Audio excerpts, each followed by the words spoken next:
If you think about what the technology that is the internet brought to the world, it's something very specific that did not exist before, which is the capacity for translocal self-organization. Markets and states have not been able to do regeneration. They just Yes. haven't. And so we're going to need something else if we want to break through that barrier, which I call the third information barrier. If we want to break through that barrier, we're going to have to invent something new. It's not just doing the old stuff in a new way, right? And it's not Yeah. the old debate between more state or more market. It's different. It's a different Yes. debate. Hi, I'm Michelle Weber, founder of House of Peregrine. This show is for life abroad and those crafting their life story with intention. I bring you conversations about international finances, meaning making, relationships, and parenting. I bring on the experts that help you on your journey so that you can connect more deeply with yourself, the people around you, and the place you currently call home.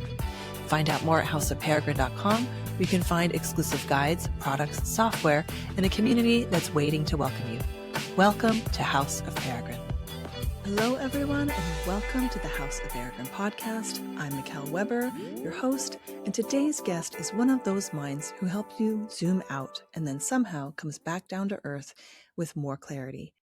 Michel Bauwens is the founder of the P2P Foundation, an observatory and advocacy hub for all things peer-to-peer and commons-based. In other words, how humans organize, create, and care for what we share, especially in times when the old systems feel increasingly flimsy. Michel is Belgian, a father of 4, and he's been living in Chiang Mai, Thailand since 2003. He spent decades tracking a question that feels deeply relevant to life abroad and, honestly, to the world right now. What happens when the ways we've been taught to build society, economically, socially, politically, stop matching the world we're actually living in? One of Michel's core ideas is something he calls Cosmo-local, this practical principle that says all things heavy are more local and all things light are global and shared. So the stuff that requires resources, labor, land, logistics, keep that grounded, keep it local. But knowledge, design, code, shared learning, let that move freely. Let that be shared globally. It's a framework that feels especially resonant for us peregrines, who are people living between worlds, navigating belonging, systems, and identity across borders. In this conversation, we explore what Michel describes as civilizational transition, why the political narratives we've inherited are struggling to hold, why our debates about technology and ecology keep getting stuck, and what a third path might look like. One that's rooted in commons, not as a utopia, as a lived human practice of mutual responsibility, shared value, and real-world resilience. If you've ever felt the tension between wanting progress and needing limits, between global connection and local reality, or between the life you're building and the systems you're building it inside of, this episode is going to give you language to describe what you're going through. Michel, welcome to the podcast. Thank you so much for joining me. And that was a long intro, but I think well worth it. Thank you for having me. I'm looking forward to our conversation. Me too. There's so much here that I'm excited to dive in. So first, just for our audience, will you please just briefly introduce yourself in what you're up to? Well, I think you said most of it. I moved from Belgium to Thailand in 2003. I got married locally, got 2 new kids here. So I have 4 kids in all. The youngest is 21. And I've kind of left, Belgium because I couldn't get excited anymore about basically the commercial world. I was doing digital strategy for a large telco, the largest in Belgium. Before that, in the 90s, I had launched a magazine, done a 3-hour documentary, and launched 2 startups. And yeah, just the whole, profit focus kind of didn't feel enough for me. And so one way I like to put it is that I feel in my life, but also in general in society, that there should be a balance between extractive and regenerative, right? So what you and I and the world needs from the world, food, shelter, there's no way around that. We need to do that, but we also need to maintain our house so that it can last, for ages, essentially. And I don't think we're doing that. So I don't think the current political system that we have, political economy, actually achieves that. So we are in this imbalance and it's accelerating. And so that kind of creates the need to look for, is there another way to do this to achieve this balance between regeneration and extractivism? Yeah. Would And you are you yes, familiar go with ahead. sorry to interrupt, but it just No, no, brought go to ahead. mind the idea. Are you familiar with the idea of positive ownership? Not sure exactly what you mean it with that, but I follow people like generative ownership. Marjorie Kelly, for example, this is one of the people I follow, and Yeah. she has a more or less precise definition of what it means to own something so that you grow it and maintain its resource base at the same time. So if Yeah. that's what you mean, That's what I yeah, came to me when you were saying, yeah, yeah, absolutely, because yeah. and that, sorry to interrupt you. So what is the manifestation of that right now? And then I'll get into my question. Sorry, I'm a little excited. Well, I follow two notions since 2003. One is called peer to peer, and that's basically what we're doing here. Basically, if you think about what the technology that is the internet brought to the world, it's something very specific that did not exist before, which is the capacity for translocal self organization. We were in a physical world, in a geographical world. So, some people would call it the geosphere, the world of matter, of our bodies. Then we have the biosphere, the sphere of life, which came after. But now we have the noosphere, the community of the mind. And it existed in terms of like fast transportation and fast communication, but it didn't exist in instantaneous. And this is what we have now: is many too many instantaneous, permanent capacity to communicate and self-organize and create and distribute value. And that really means we have two layers now: the layer that existed, that we're familiar with, like the layer of civilization, essentially, and then the layer of whatever we want to call what is coming. And the whole challenge for humanity is, how do we bring those two levels together? Yeah. Because And we and you can also be very destructive if you're not rooted.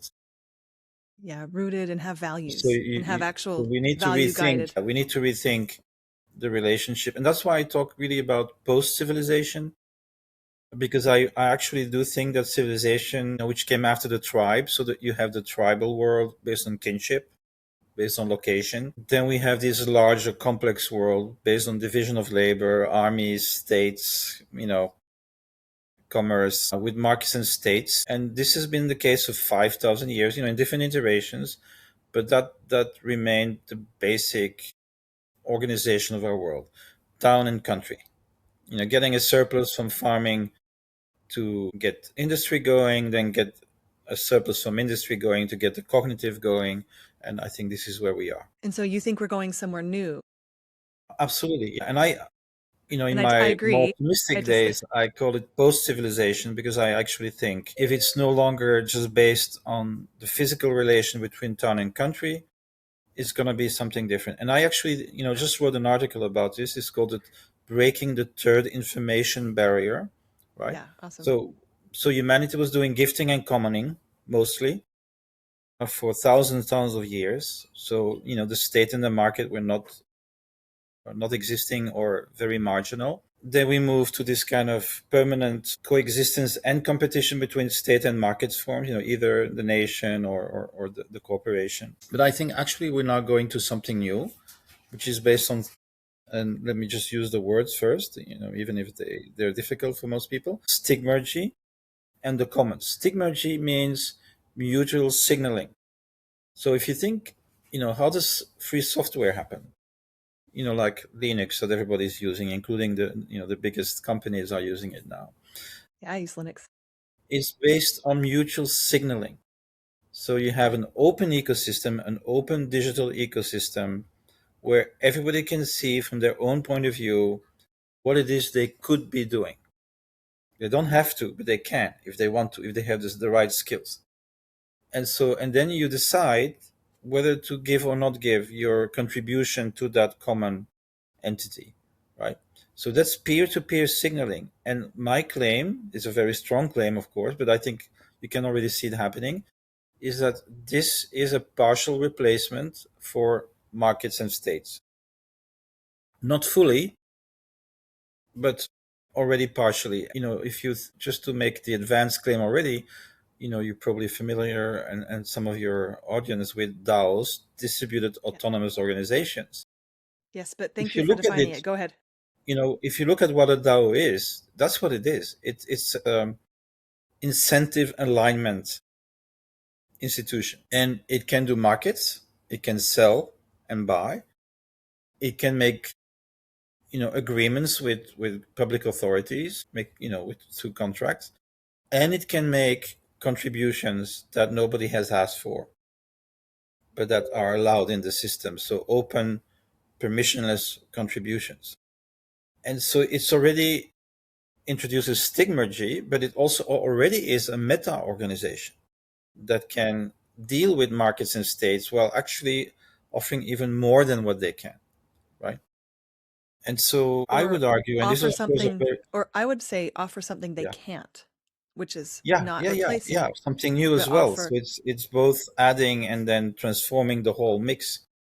But I would argue that you know markets and states have not been able to do regeneration.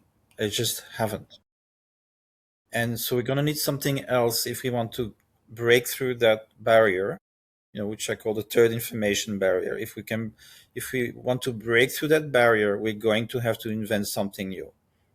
It's not just doing the old stuff in a new way, and it's not Yeah. the old debate between more state or more market. It's different. It's a different Yeah. debate. Maybe it's more human or more global or more something, but we know something's emerging. And it occurs to me, at least this has been my own journey a little bit, is that value and values, what we've based value and values on has been pretty rooted in this idea that you're saying, which is like city state. I call it a dominance and a dominance model. It's been based on that, and also value being very specific to what you can quantify. And so that my But audience it's a knows that that's, commodity, right? So the way yeah, I would it's a put commodity. it is that, I mean, the commodity has existed for a long time, but it really became completely dominant, I would say, starting in this, 16th, 18th century. That's when, because even before we were discussing whether, value didn't come from land or from labor. And then it's like, okay, it's about making commodities and selling them for profit. This is how the system works. Yep. Only that way. Yep. And I feel like that's being roundly rejected at the moment, I guess, is that's where the DAOs emerged. What would you say? Like for me, they emerged maybe like 8 years ago. They kind of started emerging, kind of hit a Yeah, well, peak. actually, you probably don't know that, but the Bitcoin white paper was published on my website. Oh, I didn't know that. Yeah, yeah. Wow. And I'm the first and the last person to have talked with Satoshi outside of the cryptographic mailing list as well. So I don't know who he is, and it's just email, and it's archived in Bitcoin magazine. Hmm. But it seemed that he recognized something in my work because Hmm. he was doing peer-to-peer tech and I was doing peer-to-peer social. Yeah. And I think he must have recognized some kind of familiarity, and that's why he decided to do it here. Now, I did lose my thread. Maybe you can Sorry. remind me what I Yeah. No. was going to What I reply wanted to. to. Yeah. Just what I wanted to bring to our listeners is this idea that what we currently have modeled our world on and connection and commerce was one way. And then I feel like for a while there, at least one part of Right. technologists Yes. and Now I know what I wanted to culture, say. yeah, went towards DAOs. And that kind of was a huge experiment with, Well, here's it's here's still ongoing. the way I would put it, which actually is also an answer to your own earlier work about valuing women's work. So the value is now exclusively derived from the notion of a commodity, a product. Yeah. So you need scarce resources, you make something that's also scarce with it, a product. It has a tension between supply and demand, and that creates the price. The price creates profit. Profit allows for taxation and redistribution. But here's the thing: we need to extract first, and then only then can we redistribute, and that's a problem because it's always behind. The regeneration is always behind. So it's like there's a structural deficit in the way we look at value. And I think what is happening already, this is not like a, predictions for the future, is that in this system that is emerging, that you can see in open source, in crypto, in DAOs, is that the value is already contributory. So I'll give you an example. I'll take a free software like Linux, which, is an operating system that can replace Microsoft if you want. So it's where does it value come from? From all the people contributing to the code base, to the common code base. Some of them are paid by big companies, some of them are independents, some of them work for free. Like around 25% of the people work for free because it's open so they can solve their own issues. And that's why they don't ask anybody permission to make it better, right? So on top of that, now, if you have a freely copyable digital resource, I have bad news for you if you're a business person, because it's not scarce. There's no price. So it's And now there's actually, AI. yeah, it's already outside of that scarcity paradigm. But in order to make it work in the world, you still need to do a lot of scarce work. So, and this is why the business model is entirely different. It's not buying a resource, hiring labor, making a product and selling it. Here it is, participating in this common endeavor, seeing what needs to be done to make it workable in the real world. So and then you're going to add value to it. And that added value is the market. But so what you've done, and this is very important to understand now, what you have done without realizing it is you inverted the logic already. Because the primary logic is contributory and the commodity logic is derivative from the contribution. So now you get a new logic, which is if I'm a company and I want to be successful, I cannot just merely exploit the commodity. I actually have to nurture the commons from which I am interdependent, right? So this is already happening within the broad economy. And already in 2012, there were calculations that it was already 1/6 of GDP in the US. So I'm just saying this because it's not something that's gonna happen. Yeah, it's It's happening. already there. And then maybe give you one more element to show you how crypto is different from open source. The problem with the open source model was that if you were working for free, regeneratively on the common code base, nobody was paying you. That was a problem. And then, big companies came in like IBM and they started subsidizing, which has its own issues. But in crypto, basically, we find a way to pay for that common labor. And I don't know In a if you're way that, familiar with in a this. way that buys food. Like that was Exactly, the whole thing. exactly. You have So to be able to basically, buy a pizza. first we tried it with these, what was it called? The ICOs, uh, yeah. And so usually what was done then, it was made illegal and difficult. But what was done then was that 40% of the money was actually reserved for labor. So I was automatically, paid. And what they're doing now, it's a bit more complicated, but they're doing something called public funding. And so they're taxing themselves. And then they're doing these public funding rounds, which remunerates the common work. So that's, in a way, an improvement in some fundamental way over the open source model, because now everybody in these circles gets paid. And, you shouldn't underestimate that. So it's $5 trillion floating around in this economy already, pure crypto flows.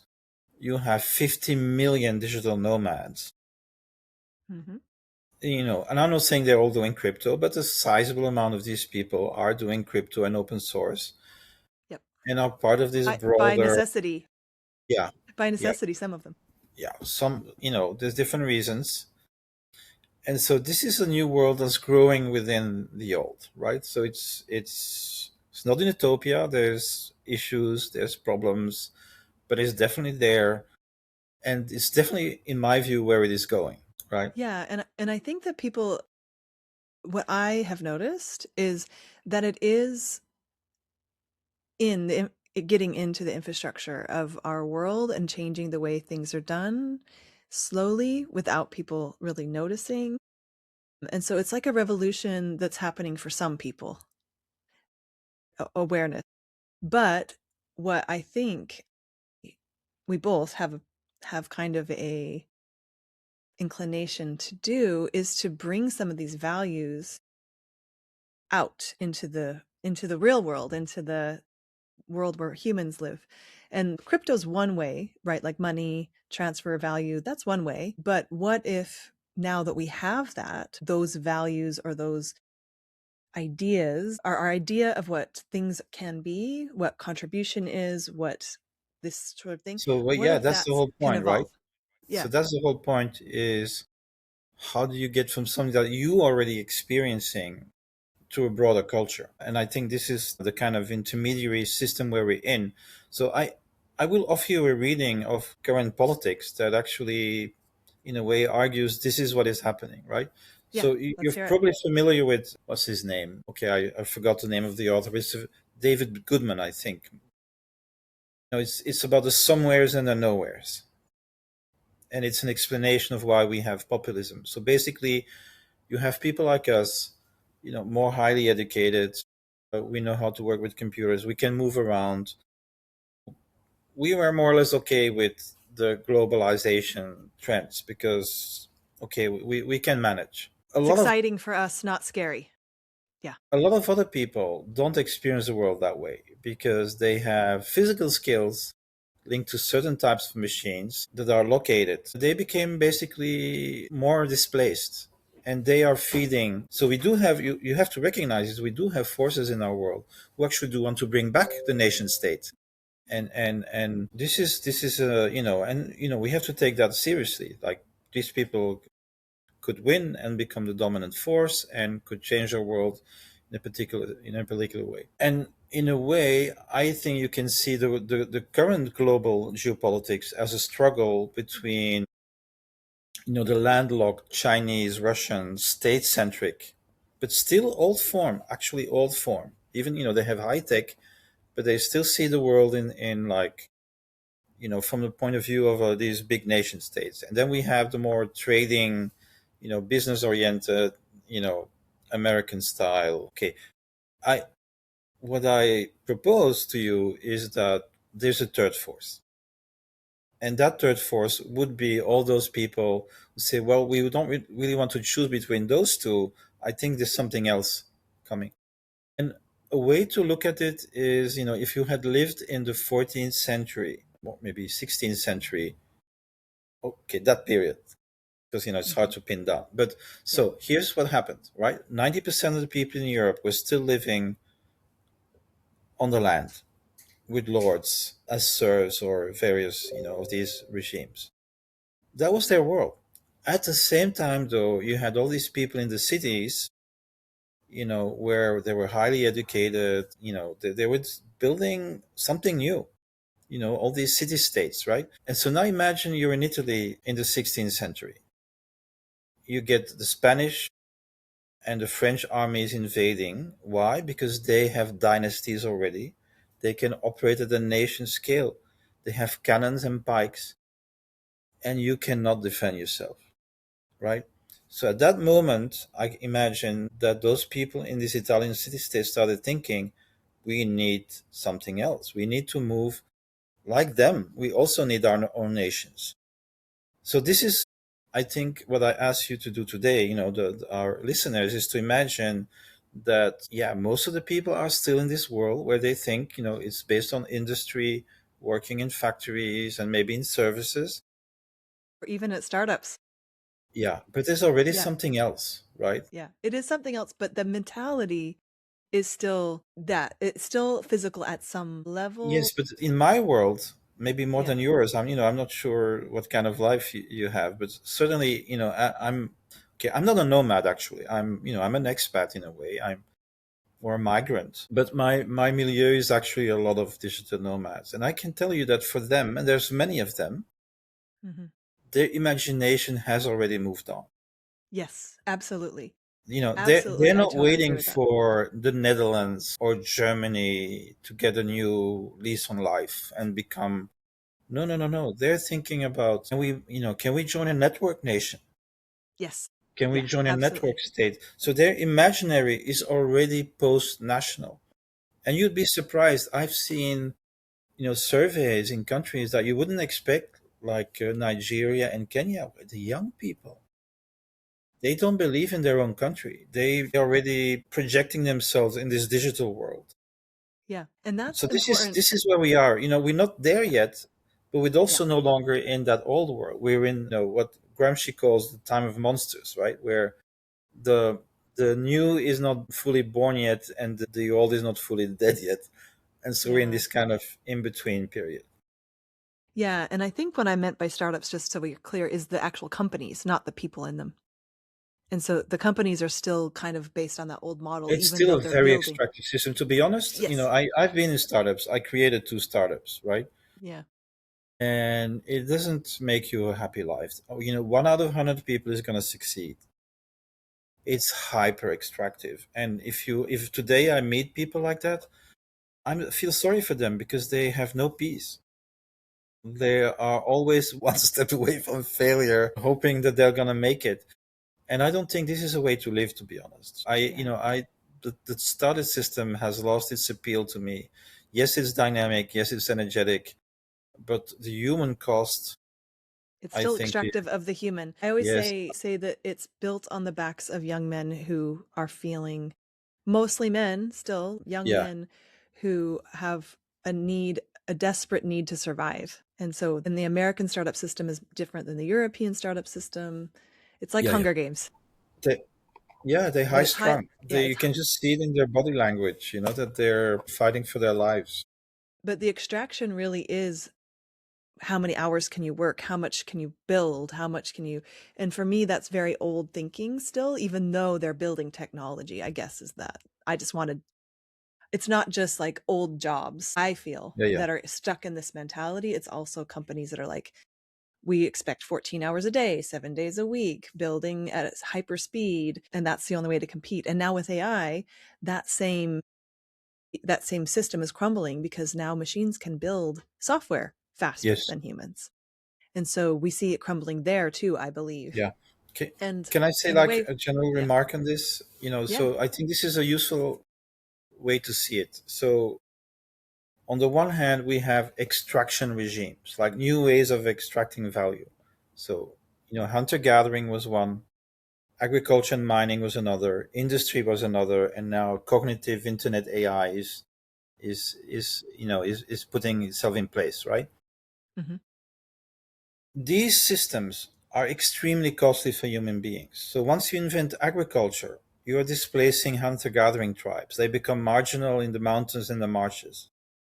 Once you have industry, you're marginalizing the farmers. They become a minority in the population eventually, right? And now that we're doing both at the same time, this is going to be very costly for physical and non physical working class people.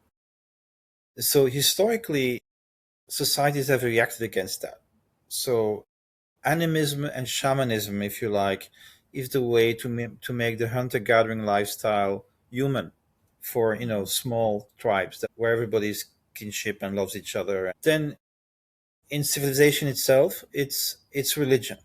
The world religions. So they're sometimes called the axial religions, because in 1200 BC there was some kind of climate change, and all the empires collapsed in the Mediterranean and the Middle East. And out of that came Buddhism, Christianity, Judaism, Greek philosophy, Taoism, Confucianism.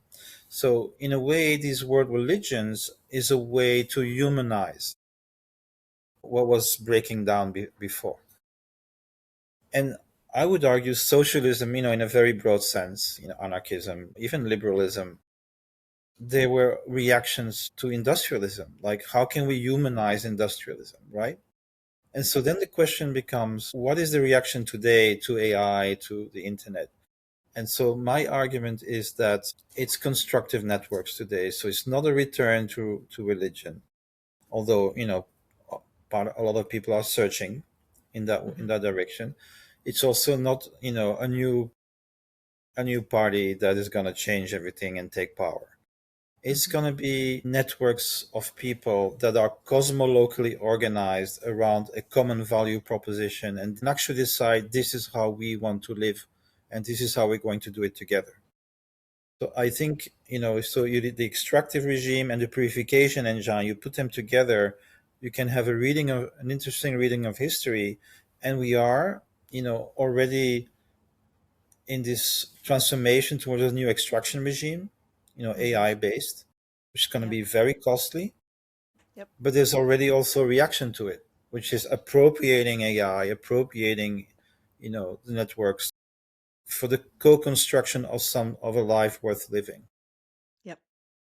And would you, so there's two things here that I would like to comment. This is, you've gotten to the heart of why I've built House of Peregrine, basically. And so I'd love to hear, well, tell you for a second about it, but also get your input on it. Living abroad, moving abroad is what opened my eyes to this lack of connective layer to international people. So an internet, super important. There's local, like you said, like passports and visas and all this stuff, which they don't match, but you still have to deal in both.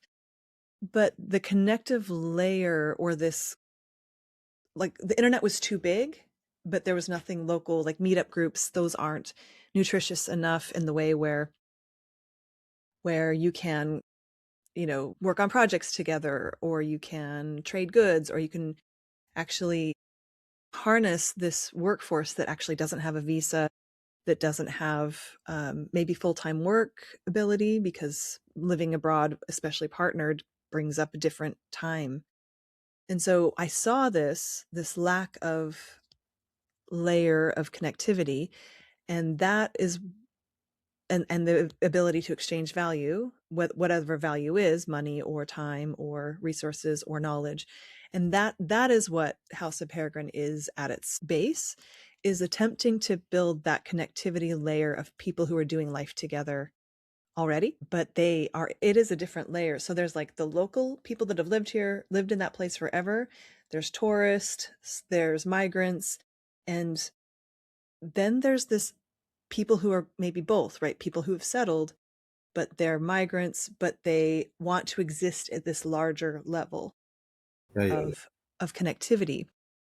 And so that's what House of Peregrine is, and that's why we did it on the blockchain, because that was the most So the way I interpret what you're doing is the following: is that we used to be collectivists. Like especially in tribal, everybody around you is your, and then civilization is a trauma, right? Because mhm. once you have civilization, now you're living with people that you don't know. You have to go to fight in an army with people that you don't know and following orders of people. I always say there's a cult in every culture, and you were indoctrinated into it. So basically, civilization is an attempt through religion at first to create an identity beyond the tribe, Mhm. to create unity beyond the tribe. And then the nation came. The Western invention is the nation states, which tries to create some kind of cultural homogeneity first, and then create the unity, and that killed the empires. Basically, World War I is we destroy the empires and replace it with the nation state system, which has become the global system. But even though it's relatively successful for a while, it also came at a huge price of atomization, right? And I think that's what modernity eventually does to people, is just more and more atomization. And in a way, what we're trying to do with peer-to-peer and what you're trying to do with Peregrine is healing that atomization and creating new forms of relational and belonging. Because we don't know how to do that. It's what we're getting from the system is not enough to be happy. Yeah, and much like you're describing, the volunteer or the just giving your time, and Yeah. that also So doesn't there's work. different ways, and I think your ways is very interesting because I realize that's a reality. I have the same in Chiang Mai, which is people in between. They're gonna be here for several years, and then they're gonna maybe go to another place where they'll meet similar people, and so So there you is know a shared culture. That's yeah, and so the way they did it. Let me just maybe tell you that as an interesting aside. So I was invited to the first pop-up village in Montenegro, which was the first time that people from the Ethereum community, one of these sub-tribes of crypto, got together because they were actually lonely and had, not enough place where they could talk and Yep. learn from each other. It was so successful that it created an explosion of pop-up villages, including in October 25, I think, or 24, a federation of villages in Chiang Mai. There were like 12 different tribes, pop-ups coming together in a more unified identity since they have been in Buenos Aires and different places. So now this, and the third step is something called Zukash that are friends of mine in Turkey, and they want to create fixed oases. So not just like moving around, Yep. because you can't really. I mean, these young people are idealistic and say, "Oh, let's find roots and connect with the local population." No way. In a month, you can't do it, right? So now you have people who are actually living there, are semi-nomadic themselves, but then invite people to come to their town and want to create, like a caravanserai of oases along the old Silk Route, right? So you can see, this Yep. this whole effort is about actually creating relationship, Yes. culture, community, belonging. And what I say, because the last steps are now these network nation, network states. If you don't have sacrifice and solidarity, it's not real enough. That's where you want to get, and that's why we have the nation. Because in the end, your pension, your unemployment, it comes from your nation. Actually, people like us, we lose it because we move Yep. around, That's and that's absolutely a right. problem. And a reality. And that's why it is mostly young people who do it. And then when kids come or when, And then, so yeah, unfortunately, though, what actually happens is they decide no longer to have any kids. So that's, and that, I think that is a problem. A civilization that no longer wants to reproduce itself, that is a problem. that is a problem. Whether we feel overpopulation or not, it's still a Yeah. problem. Yes. And that I totally agree. And that's was my sense, right? Like you need to have, and so that's, I think when I read your work on LinkedIn, I followed you for probably at least a year. When I feel such resonance and with my own work with this Cosmo-local, like you can't just have, like I've been part of DAOs, right? Like we saw what these communities in space do. Then we have all the crypto meetups, which are people from all over the world flying to meet each other because they're lonely, understandably, but it's still not resilient enough to feel like you're part of a culture because we do have real human needs. We have children sometimes, we have sicknesses, we have whatever. We live human lives. Luckily, thank goodness we live human lives. I'm so lucky to live a human life. But that's where this idea for me really connects to reality, the reality of living a more globalized world or a more globalized lifestyle, whether you're a migrant, whether you're an expat, whether you're a digital nomad. These, what you're describing in Turkey and these little places, physical places that are, they have to be connected. Yes, the internet is part of it, but Yeah, yeah. uh, they have to have a relationship. There's a human interweb that, Yes, needs to yes. coexist with the Yeah. nodes. And that takes new values. And that's what the word keeps coming to me when you're talking about religion and then shamanism. And so what emerges for me, and I don't know if you're familiar with the work of like Mark Gaffney or Oh, yes, I am. I actually work with Zach Stein for two you years. do? I was just with them last week. So I, that's I, why I this, stopped doing it last December. I had a contract that ended. well, I was just with Zach and Mark last week. So Well, what a small world. what a small world. But their idea comes to, I feel like plays with your ideas really Yeah, nicely. of And course. Yeah, yeah, yeah. It's the kind of, in the same broad sphere. yeah. And so when you bring up that's what shined for me is like, oh, it's time for new, and we're already seeing new values, right? Like stateless, same but different, right? Like we honor each other's differences. This is like it's been forever that people live with these values of difference being a strength instead of a weakness. That's the strength of the international community. But how do we make that the question? And this is where I think your ideas come in is like these new paradigms around how we do that, but also why we do that. And that really is beautiful to Yeah, me. and So that, so what I'm trying to do, with my modest means, of course, is to make that the question. Like yeah. the the, So say the the question. in the end, the question is like, what kind of transition are we in? And that's the place where I'm putting myself. Is like, we are in a civilizational transition. It's even more than that. That's why I talk about at least 5,000 year shift, because there's different ways to calculate it. You could say writing, alphabet, print, electronic. Then you have four. Mm. But actually, until electronic, they were still in the fast communication in the geographic, right? And so, in that sense, this is as important as what happened in Mesopotamia 3,000 Yep. years before Yep. Christ, because this is where the civilization model was like established, evolved. Organically. Right. But Organically. right now, this is no longer it. This is going Hmm. to be something different. Yep. And is that where you think the debates about technology and ecology get stuck? Is that people don't realize and they're resisting that, or Yeah, well, what? I think so. With civilization came class and inequality to a degree that wasn't there at all. With tribal. I mean, you have age, you have gender, but there's no class distinction. Hmm. So that's civilization. The fact that you have lords and serfs and slaves. All the empires are based on slavery. There's Yeah. no hiding from it, right?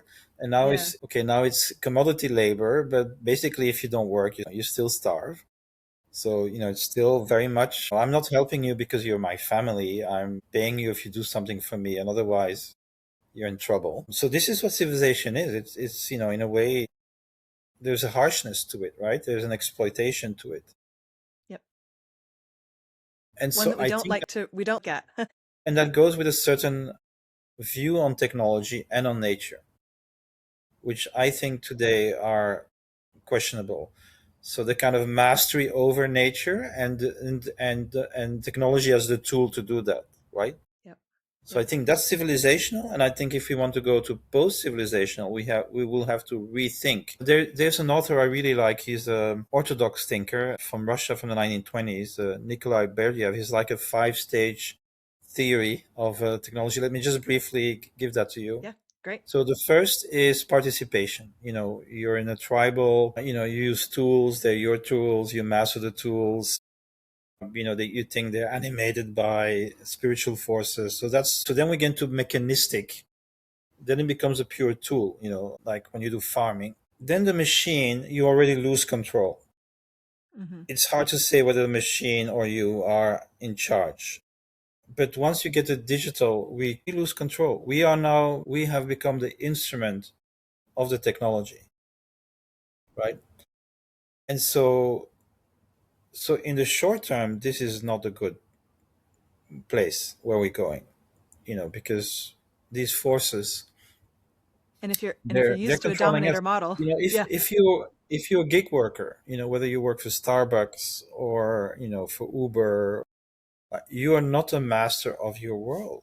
It's the algorithm dictates what you do, right? So there's no person there anymore, that you can blame, like to be your slave owner, but it's the algorithm owns you. And yeah, and I think this is not the way to go. So then Berdyaev says that precisely because it's so dehumanizing, that will create a liberation, that will say no, Yeah. this is not what we want. So dehumanization leads To a revolt, a spiritual revolt, and a remastery of the human over the technological. yeah. So that's his And hope. how it Yeah. Yeah, that's his hope. And that's my question. And this, I keep saying it, and I just want to hear your thoughts on it because I know I know I'm injecting something that maybe, but my read on this type of thinking of reasserting dominance is part of why it's so scary. is because we only know a dominator model. DAOs are obviously not a dominator model. Like we've gone through the other, like completely collective communism, like there was still an overlord in some ways of the state. But that, I wonder, I guess this is the question, is if we need to start looking at that dominator impulse that we're building into all of our systems, right? Yeah. Because we think it's Well, the only way. yeah, And that's what we're I'm scared of. We mixed. don't want to be I have dominated. mixed feelings about this because Yeah. I'm 68. I've gone through my own idealistic phases in my life, and it didn't work. So I don't know. Like, I don't want to answer that question. Like, is Yeah. it I possible, understand. right? And so I've come to a more moderate position, which is good enough to survive. Mm. And my claim is it's right now it's not even good enough to survive. Like, we don't have the balance that we need. So there is a Singaporean futurist, he calls it a type 1 civilization. A type 1 civilization is a civilization that is in balance between the regenerative and the extractive. We're not there yet. Interesting. We can't do it. Yeah. We are No, we overshooting. can't do it. Yeah. Yeah. Now, I want to say this a bit provocatively. You think about China. I've done a 5-week trip to China, of course, not enough. You know that today in China, they're still polluting, but they're making an enormous progress in the other direction. Like, They're amazing. balancing it. And if you're a member of the Communist Party of China, you are now judged on two criteria. One is called common prosperity, which includes GDP and poverty reduction. But the other one is ecological civilization. So, in other Mm. words, you can't make a career anymore if you don't attend. The results are spectacular because Beijing was 500 ppm. It's clean, blue Wow. skies. There's a forest around the city. There's no more oil-based motorcycles. So in a way, I'm not saying they're there yet. Yeah. They're not. But what they've done is But taken the value and yes, really they've used current models to do a really good job of this balance yeah, between. exactly. They've thought about it. They've made some decisions, and they're doing it. So it's a retrofit. It's a Yeah, retrofit, and which is it's not great. enough, but at least you Yeah. can see there is something going on. Yeah. And that was a change of paradigm, right? Right. And of course, the current political forces in the US, they go in the other direction. They're going back to the petrol. Yeah, it's a reaction. I fear for the West right now. It doesn't look good. Me too.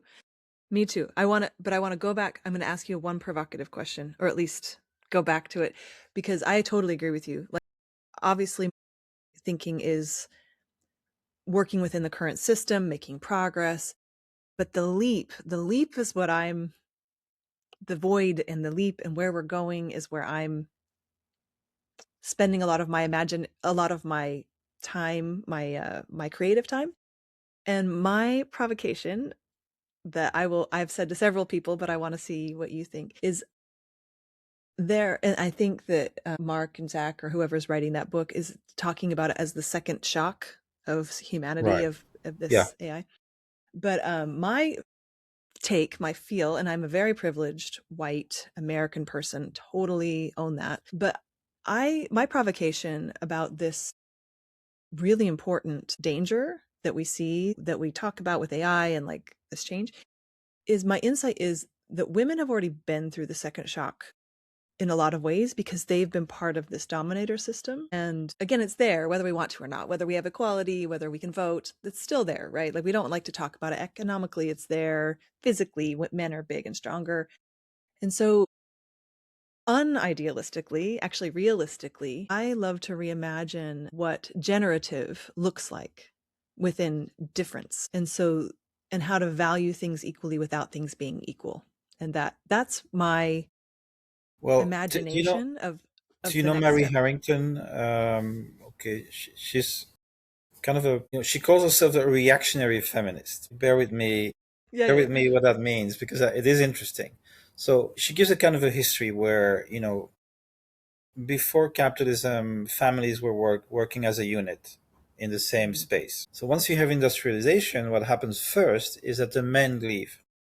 hmm And so they're no longer under control. So they start drinking, they go to the prostitutes. And the first feminist movement is actually a kind of moralizing movement to bring the men back under the control of the family, and so that they don't spend their money at the end of the month, and they give the money to their wives, and then they get it back later. So this happened in like the in first wave of industrialization.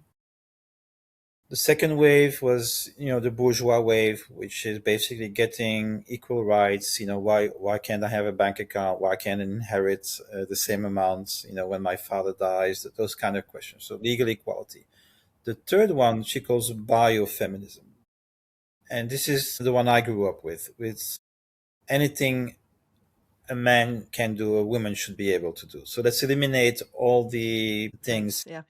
That includes abortion and contraception. If we want to work, we have to be able to work. We have to be control our physical bodies, so that's not something that stops us from doing it. But here's her critique, and I realize this is a provocative one, but she says No, I love it. this comes from a period of abundance. And And as we are leaving that period of abundance, because we are in overshoot, we are going to we are going to need a new partnership based feminism. yep. And And I would say you know, this is super I believe in important this. with So I'm on yeah. that side. Yeah. I think this is what needs to be done, because as much as there are problems, associated with male dominance, there's Dominance. also associated with female dominance, which Absolutely. already exists in many different fields. Yeah. So Totally. it's a question of balance, and how do we Yeah. get there? And I see this same exact model playing out with passport strength. So that same idea that everyone's the same is, I feel like, what Donald Trump is operating on. Like every country can defend themselves. It's like, no, they can't. There's Right. difference. There's a Yes. dominance that is there that you are blowing past and not appreciating, and strength and nuclear power and all this stuff. So when we assume we're equal and the same, I see this the same thing with men and women. I see it exploding into, again, passport strength, like land. Like some people are more economically viable here, or their land is disappearing into the ocean. Like that play of, again, recognizing the dominator model and either recognizing it, being okay with it and using it, or again, what she's talking about, which is make it generative somehow with these differences, Yeah. that denial of that already being there, Of course. Yeah. I feel like is coming into focus with this AI craze, everyone being scared about it, which in my opinion is somewhat healthy because it's really bringing out this our creations are now based on dominator models, and that scares us Right. appropriately. Yeah. Yeah. Right, Yeah. because now, like you said, Well, machines in are the peer to, dominators. in the peer-to-peer movement, the way that we talk about this, it's called equipotentiality, right? So in a way, remember in the beginning we talked about like changing of these coordination systems and value systems, right? So essentially, what we're trying to do Mm-hmm. is we're creating a global open ecosystem of Mm. tasks. Mm. The whole world can see what needs to be done in every aspect. It's just there for everybody to see. Mm-hmm. And then it frees to contribute or not what is Mm-hmm. needed in that particular context. Mm-hmm. And then the way we change the hierarchy is we change it from command hierarchies to control hierarchies. So today, if you look at a maintainer or an editor, they don't tell you what to do, but they can say no. They protect Yeah. the integrity of the ecosystem. Still have power Perfect. because Yep. they can say no. But they cannot say no to you doing it. They just don't accept your patch because it's not good enough. And things can go wrong, of course, in that context as well. And so this comes with a new vision of equality that Mm-hmm. we call equipotentiality. So the thing is, we're not gonna rank you on any general standard. Like we're not gonna say you're a better worker no. The only thing of interest is whether your contribution fits that particular context, yes or no, right? Mm. So the human is started to be seen as better and worse in a wide variety of skills and endeavors. And that doesn't actually change your value as a person. I think this is good. Yeah. I think this is a a better way than, because this is what we've been doing with basic jobs, is always comparing people. Right? You have better exams, Mhm. you have better this, It's based on but performance. it's not, and this is where identity politics goes completely wrong. Because if you think about it, so meritocracy was egalitarian. This is what people forget. People got jobs because where they were born, they were, the sons of the lords became lords. Meritocracy was against that. Was like, no, everybody has a chance to do the exams. I will take the best. And then the difference between the socialists and the liberals was, on that side I would have been a socialist, which is, well, you can say that we are equal, but we're not, because we don't have education, we die early, so we need to create the conditions so that we can compete for that merit, right? And then what identity politics has done is, no, no, no, meritocracy is bad. Let's just give it, because you're female or you're black or you're, and so we start giving people just based on their external, which I think is a big regression. But in peer to peer, that's not what it does, right? It looks at, like, Uh, very Here's my specifically. Yeah, go yeah. ahead. And that's my question. Why and thank you for letting me ask questions, by the way. I love asking questions, so that's so in your when you said the P2P system divides up worldwide tasks, those are tasks that are it's not like you're putting like childcare and making dinner on there, right? Like it's not worldwide tasks. It's tasks for a specific ecosystem, right? With people with certain skill sets. Contextually based, right? Yeah. Yeah, okay. And so that right there is it already has a bias, which is fine.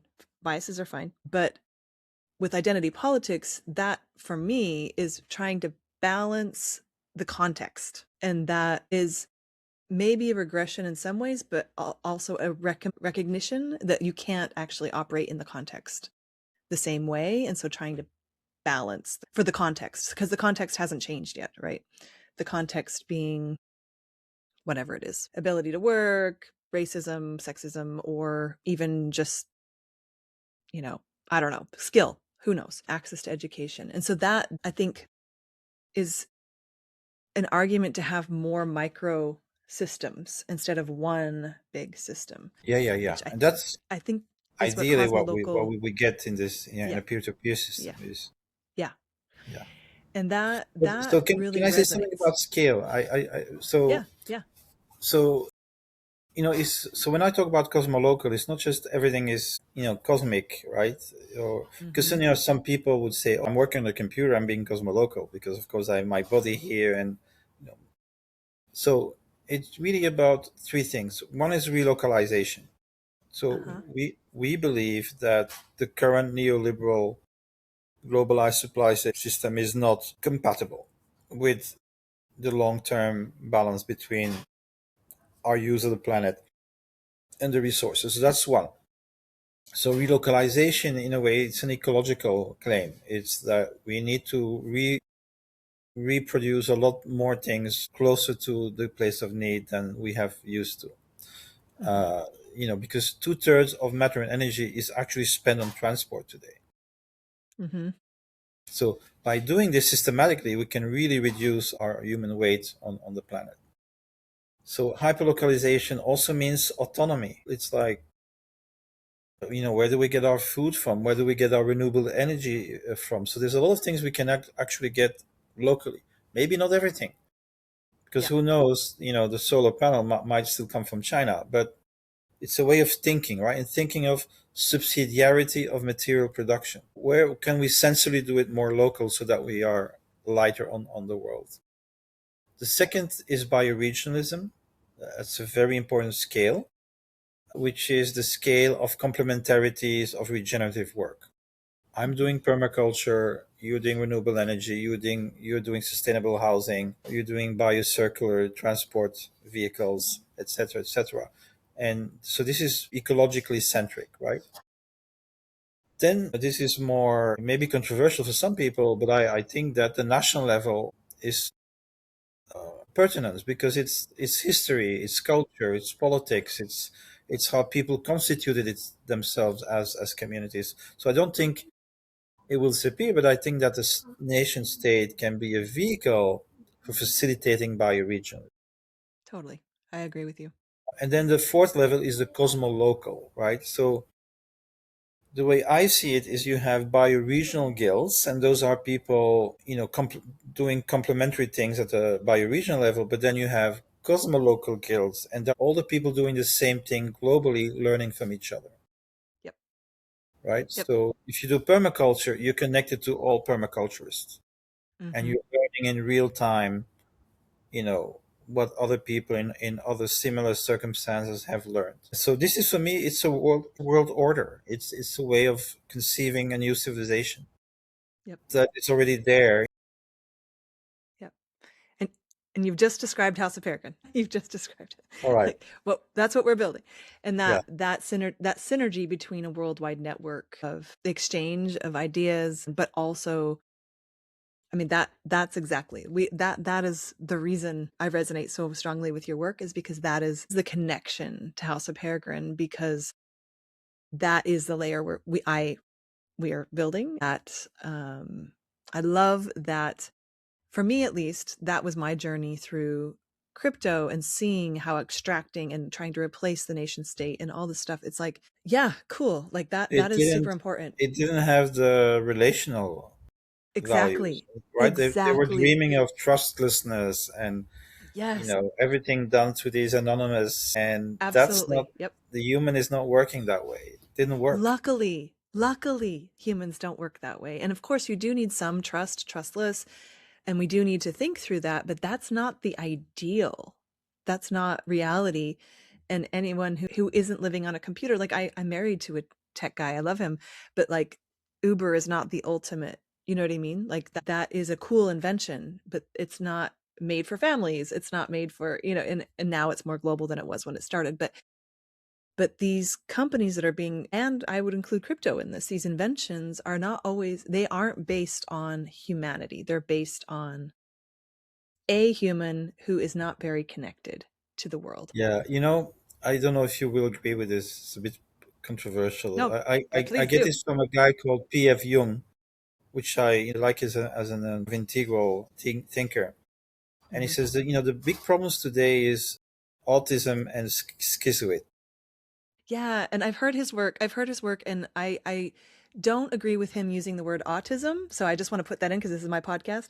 Because autism has been disproved from actually being devoid of empathy.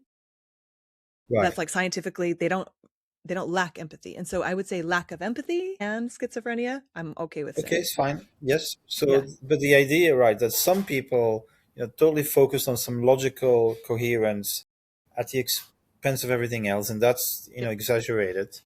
And then Yep. other people just follow their gut, like Trump in a way, right? And Hmm. follow their feeling and don't see anything else. And these are like two extremes that are there and that are, we have to watch out for. Yeah. And also, like you said, relationality, the connection between humans has not been considered.